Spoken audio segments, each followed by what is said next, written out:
Nagpunta nga ako sa Mags Pro para magpa-transmission oil at wheel alignment. At syempre magpapalit din tayo ng brake pads na Brembo. Ito nga pala yung order kasi wala silang available at naubusan. Ayan na nga yung Montero natin at napakaganda. 4 years na nga mahigit pero 41,000 pala ang tinatakbo. Brand new ito at napakaalaga talaga namin dito. Mamaya-maya nga lang may nakakilala sa atin na humingi ng pangmalanasan ng sticker. Ayan, shoutout sa iyo idol. Mamaya na nga guys, pina-unbox na natin itong order nating Brembo brake pads, and kung makikita nyo nga guys, napakaganda at napakadami niyang freebies. Lahat ng pin at lock kompleto siya. Siyempre may pasama pa yung sticker at may pasama rin siyang brake cleaner. Ayan, napakaganda nga guys, sa 2,000 plus lang ito nung in-order ko. Pares na nga ito guys, dalawang harap lang ipapalitan namin kasi pakapalit ko lang din ng likod. At ito na nga, pina-unbox ko na rin sa kanya yung freebies na brake cleaner. Napaka solid at magkakabit na lang talaga pag na-order mo to. Ayan yung brake cleaner nila. Kompleto siya, lahat ng pin, pati grasa kompleto rin. Mamaya-maya nga lang sinimulan ng ayusin yung Montero natin at brake pads muna nga ayusin.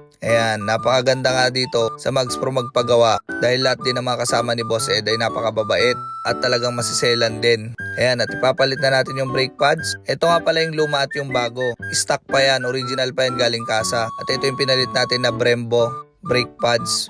Okay din naman ng Bendix kaso medyo matigas at medyo maingay kaya ayoko ng Bendix. Kaya kahit matagal umorder na lang ako ng Brembo brake pads. And kung mapapansin nyo, magkaiba talaga at medyo manipis na nga yung isa. And at pinapaayos ko na nga lang sa kanila dahil mahirap mag DIY. Preno at napaka-importante nito sa sasakyan. Dapat hindi tinitipid lalong-lalo na sa brake pads dahil mas malaki ang gastos pag nasira yung rotor disc nito. Ayan, at pinagrasahan ko na nga maigi yung mga pin at kahit malinis at bago, pina-brake cleaner ko pa rin para mas maganda. Habang nakabukas dahil mahirap din mag DIY, wala tayong lifter. Syempre tanggal kalawang at linis na rin. Napakaganda at napakabagay nga na itong Brembo pad. Brake pads na ito napakaganda. Bagay na bagay sa kulay pula. At andyan nga si Boss Ed, kausap ko kanina, dumating si Van Castro. Ayan, shoutout sa'yo Kuya Van. Siya nga pala yung may-ari ng GLI Toyota Corolla natin. Sa kanya natin nabili yung GLI na yon.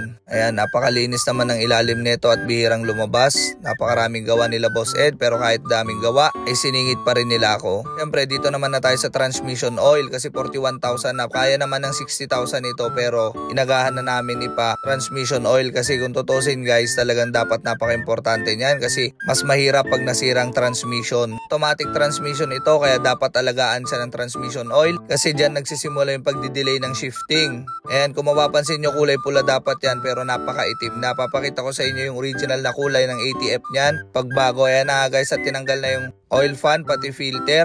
Sa loob pala ng transmission guys ay meron ding oil fan.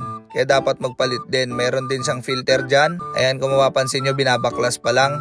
Siyempre lilinisan na lahat kasi magpapalit tayo ng bagong langis lahat. Medyo maraming ang ATF ang magagastos nito kasi baba lahat at ipapadialysis natin tong sasakyan na ito para lahat matanggal yung mga lumang langis. Kasi kung i-change oil mo lang ito at papalitan mo lang ng langis, hindi makukuha yung mga lumang ATF kaya dapat ipadialysis para lahat napalitan. Sayang naman yung filter kung hindi mo papalitan lahat kaya dapat palitan. Ayan na nga guys at napakarumi na. At ito nga rin pala yung magnet doon sa pan niya kaya kailangan din tong linisan dahil may langis din to na luma. At ito na nga yung bagong filter, pina-unbox ko na kay Brother Louie. Ayan, napakaganda nga guys, ito yung luma at yung bago na filter. Kailangan yan sa transmission oil. Ito nga pala yung ATF, isang timba na yung binigay sa atin, 20 liters kasi susukatin nila. Siyempre pinabugahan din natin ng brake cleaner para sobrang linis talaga ng transmission. Napaka-relax magmaneho ng Matic pero kahit papano dapat i-maintenance mo talaga. Lalong-lalo na tong Montero namin, brand new namin to nakuha.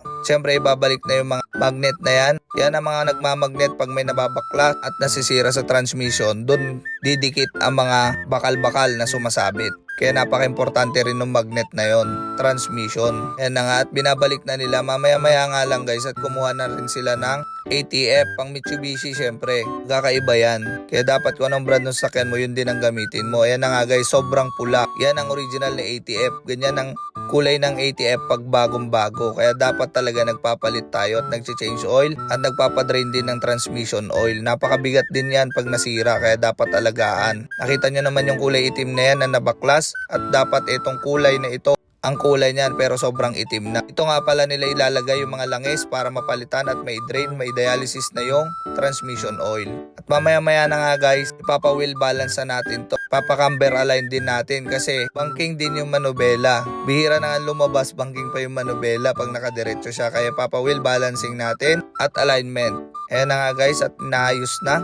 Napaka-importante at napakahalaga rin ito lalong-lalo na sa pudpud ng gulong. Kaya dapat ipapa-wheel alignment natin lahat. Napakaganda talaga ng Falken at napakatibay. 10 ply kasi ito kaya napaka-solid. Medyo pricey pero napakagandang gulong at napakatahimik kahit all-terrain siya.